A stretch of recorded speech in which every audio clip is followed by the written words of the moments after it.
Magandang araw. Ngayon ay araw ng linggo.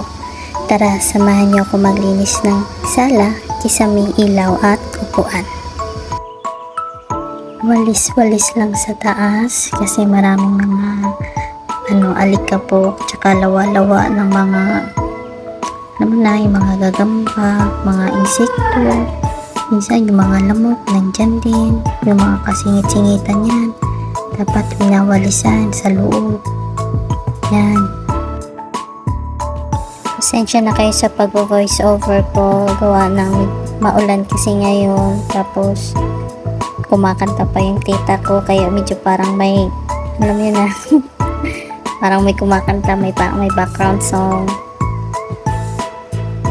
Ngayon, ginagawa ko ay nililinis ko yung chandelier pa to. Charot. Ilaw sa namin, dining area. Medyo mahirap siya kasi tinatanggal-tanggal ko yung parang stick niya dyan sa taas. Iniisa-isa ko, nililinisan ko siya. Kasi sobrang dumi na kasi niya, tagal na kasi hindi nalilinisan, kaya tiyaga-tiyaga ko talaga siyang pinunasan isa-isa yung tatlo na yan.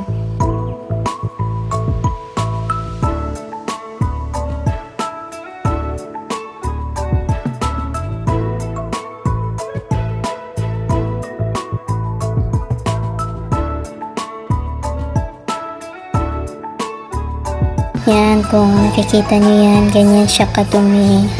Ayan, matagal na kasi hindi nalilinisan. Tapos yung stick na yan, glass kasi siya yan. Kaya pag pinupunasan ko, iniingatan ko at baka mahulog, mabasag. Alam mo na, magalit sa akin yung may-ari niyan, charot. Pagkatapos ko nun sa pagpupunas ng ilaw, sinunod ko naman yung sa sala, yung kisame. Ito talaga mahirap siyang linisan kasi ang dami niyang yung mga design kasi loob siya. Kailangan walisin mo talaga ng mabuti. Ang dami kong nakuha talaga, mga alikabok, mga insekto. Minsan nandun pa yung mga lamok, mga maliliit na gagamba. Tapos may lawa-lawa pa. Ano ba yung spider web pa? Yan, tutulinis ako dyan. Yan, nakakangalay kasi akit paba ka.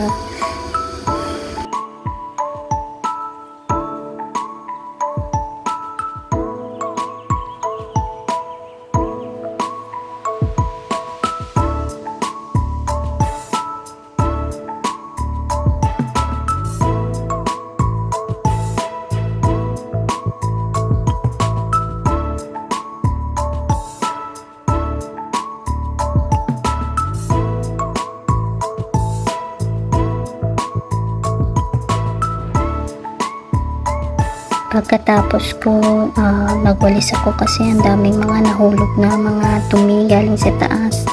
Bawas-bawasan ko kasi sa pako. Nahihirapan ako parang may mga nakasabit sa pakong dumi. Yan, punas-punas din ng sopa. Yan, dyan sa may mga displayan namin dyan. Wala pa nga lang TV kasi wala pang budget. Yan na lang muna. Tamang muna ako, tamang linis muna ngayon.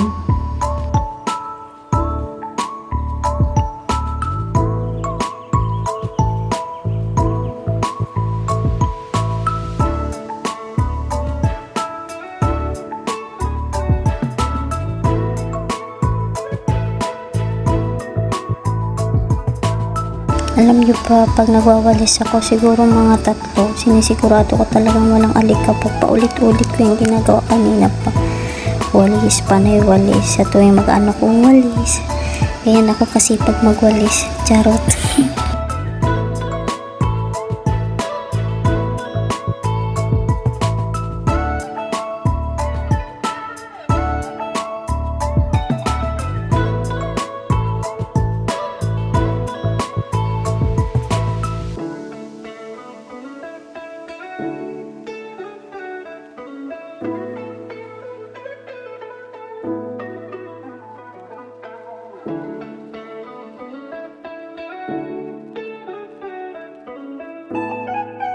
Pagkatapos, sinunod ko na yung mga upuan namin. Pinatumba ko, ayan, pinagwawalis-walis ko yung baba kasi meron kasing alikabok yan. Nakita ko nung nakaraan, kaya naisip ko pag naglinis ako, isusunod ko ililinisin ko yung mga upuan. Yan, pinatumba ko lahat. Yan, walis-walis. Puro na lang walis. Yan, mukha ng map. Yung map ko, ilalabas ko, lalaban ko dun sa bomba. Nasa bomba na ako. Ayan, minabrush ko na siya. Tapos nilagyan ko ng Sunrocks. May sabon din yan. Pagkata kasi pag nagmamap ka, malinis yung map. Malinis yung pagkagamitan mo para maganda din kalalabasan pag minamap mo na siya sa tiles.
Yung pagmamap ko pala, wala yung halong mga sabon, Sunrocks, o ano yung nasa timba ko sa tubig.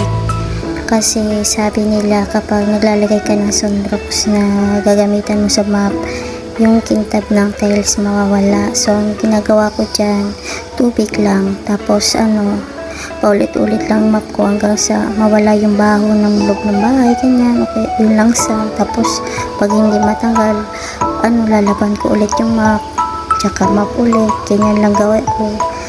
Tulong na rin sa sarili ko, exercise na rin kasi wala rin naman akong ginagawa sa bahay, yan lang, naging hobby ko na lang siya.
Pagkatapos ko magmap sa sala, natapos ko nang linisin, pumunta naman ako dito sa kwarto. Actually, hindi to kusina, kwarto to. Temporary lang namin ginagamit na kusina. Gawa ng yung kusina kasi namin hindi pa tapos. Kaya dyan na muna namin nilagay yung paglulutuan namin. At medyo makalat tong kwarto nito kasi nga dito nga kami nagluluto. Dito namin nilalagay yung mga pinagagamitan namin.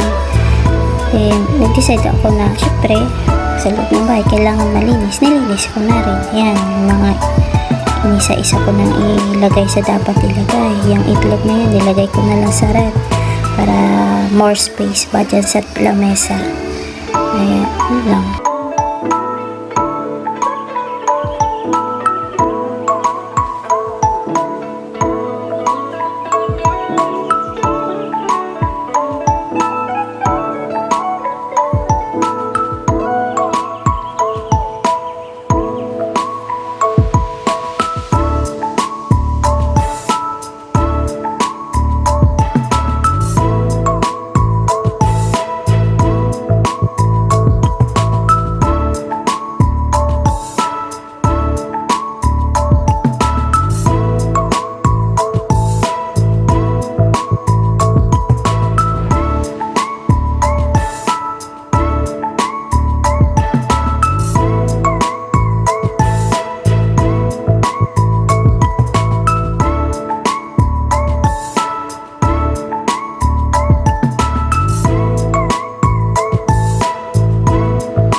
lahat linisan dyan. Ayan na yung lakalabasan, malinis na.